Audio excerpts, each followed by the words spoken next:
আমরা আছি কিশোরগঞ্জের একটি লাউয়ের বাগানে। অনেক বড় এরিয়া জুড়ে সে লাউ চাষ করেছে। এই ভাইটি হচ্ছে সেই ভাইটি যে অনেক কিছুর পর আজকে সে সফল, এবং অনেক কিছু করে সে বারবার ব্যর্থ হওয়ার পরে সে চিন্তা করেছে যে সে একজন সফল উদ্যোক্তা হবে, এবং আজকে সে একজন সফল উদ্যোক্তা এবং সফল লাউ চাষী। ভাই, আপনি কত বছর ধরে আসলে লাউ চাষ করতেছেন?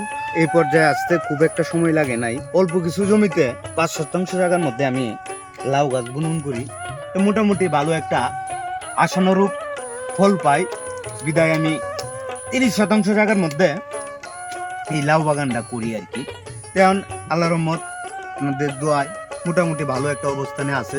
বিভিন্ন জায়গায় চাকরি, ব্যবসা প্লাস বাইরে যাওয়ার জন্য চেষ্টা করছি, ওই জায়গাতেও আমি ব্যর্থ। এইটাতে যেহেতু বাইরের টাকা হয়, তাহলে আমি কেন বাইরে যাব বা কেন চাকরি করব? আমি নিজ স্বাধীন মতো এই আমি লাউয়ের বাগানটা, কৃষিকাজটা পরিচালনা করতেছি। সিজনে আর কি ৩০ টাকা ৪০ টাকা, কিন্তু আনসিজনে এগুলা সোনার মতো দাম, রূপার মতো দাম।